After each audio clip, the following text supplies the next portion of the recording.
Las consolas de videojuegos son máquinas recreativas que prometen una buena experiencia de entretenimiento al jugador. Muchos de nosotros pasamos horas jugando en alguna de ellas, sin importar cuál. Algunas de ellas han dejado su huella en el mundo de los videojuegos. Pero, ¿alguna vez te has preguntado cuáles son las consolas que nunca se pusieron a la venta, a pesar de lo prometedoras que fueron? Así que, aquí les traigo 5 consolas prometedoras que fracasaron. Veámoslas. Número 5. Philips CD. Philips es una mega compañía en artículos electrónicos y, ante el éxito de los videojuegos, entró al mercado como un contendiente más. Su propuesta era innovadora, un reproductor de discos de música, juegos y también discos de programas, en su mayoría educativos y musicales, y que también podía reproducir vídeos VCD. Sin embargo, fueron muy pocos los juegos desarrollados para la consola. Dentro de ellos solo se destacaron 2 juegos de Zelda y uno de Mario, que por cierto no fueron creados por Nintendo, sino por una de sus subsidiarias.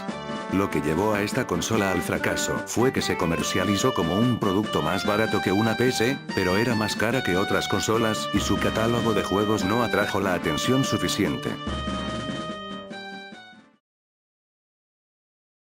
Número 4. Virtual Boy. Virtual Boy fue una consola de videojuegos, lanzada en 1995 por Nintendo, que usaba un proyector de estilo gafas para mostrar los juegos en verdadero 3D, aunque monocromáticos, por medio de un efecto estereoscópico. El precio de salida fue alrededor de $180. La consola fue diseñada por Gunpei Yokoi, creador de la Nintendo Game Boy, pero no fue un intento de reemplazar la Game Boy en la línea de productos Nintendo. Nintendo intentó usar la consola para tomar ventaja en el reciente interés por la realidad virtual producida por películas como El cortador de césped, del año 1992, y por ciertos juegos arcade de realidad virtual, como por ejemplo Virtua Racing de Sega. La consola fracasó. No llegó a comercializarse en Europa. Según el público, es una de las peores consolas de la historia y el mayor fracaso de Nintendo. La Virtual Boy funciona con un procesador NEC B810 a 20 MHz y dispone de 1 MB de RAM. Se alimenta a través de 6 pilas de tipo A y tiene un peso de 760 gramos. Número 3. Sega Dreamcast. Dreamcast es la cuarta y última videoconsola de sobremesa producida por Sega, fue desarrollada en cooperación con Hitachi y Microsoft. La Dreamcast es la sucesora de la Sega Saturn y fue lanzada al mercado para ganar terreno a la PlayStation de Sony y la Nintendo 64 de Nintendo, y competir con los sistemas sucesores a estos. Pertenece a la sexta generación de consolas.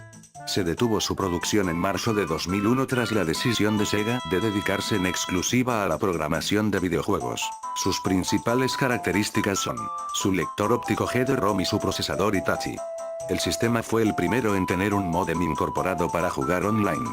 Otras, como su predecesora, Sega Saturn, lo tenían como periférico opcional, y no en todos los países donde eran distribuidas. En esta versión, el módem se mejoró y se pudo usar además en Latinoamérica. Este sistema de videojuegos fue pensado para recuperar el mercado perdido ante PlayStation de Sony y así recobrar la reputación perdida con Sega Saturn. Se equipó a la consola de una unidad óptica especial que maneja un formato de discos ópticos llamados CD-ROM, y por último su diseño fue enfocado para el juego en línea, como Xbox, consola posterior. La consola tuvo buena aceptación en sus primeros días de estreno, pero en pleno auge Sega la retira del mercado porque la compañía sufría problemas internos y económicos. Número 2. NGH. El NGH es un dispositivo que combina un teléfono móvil y una consola portátil. Pertenece a la serie 60 de Nokia con el sistema operativo Symbian OS 6.1 y está dentro del grupo de móviles denominados smartphone.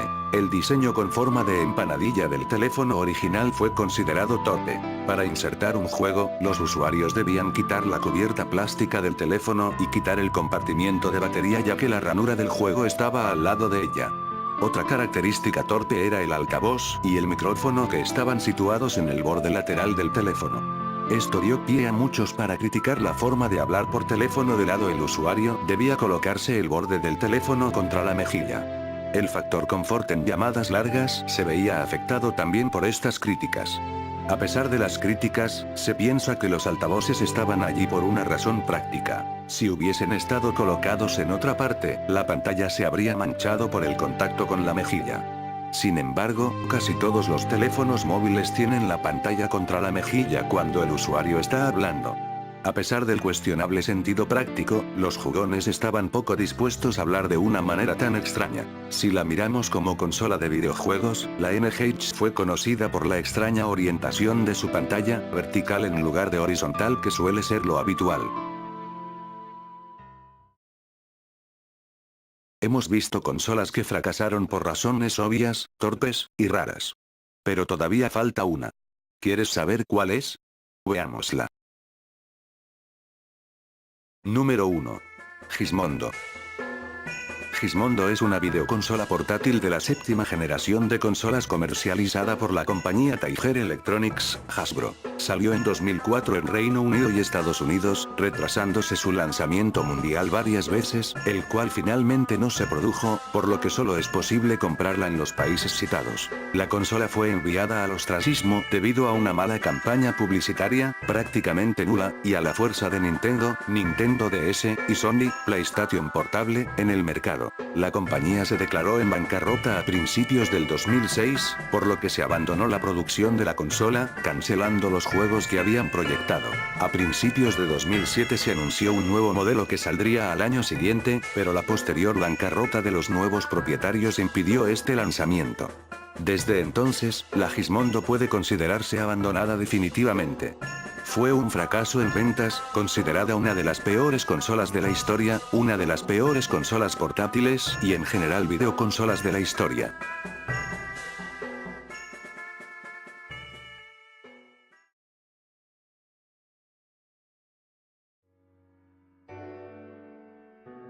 Y bueno gente, eso ha sido todo por hoy, dejen su opinión en la caja de comentarios. No olviden suscribirse, comentar, y dar su like. Por último, ¿de qué quieres el siguiente top? Mayoría de votos gana. Hasta otra.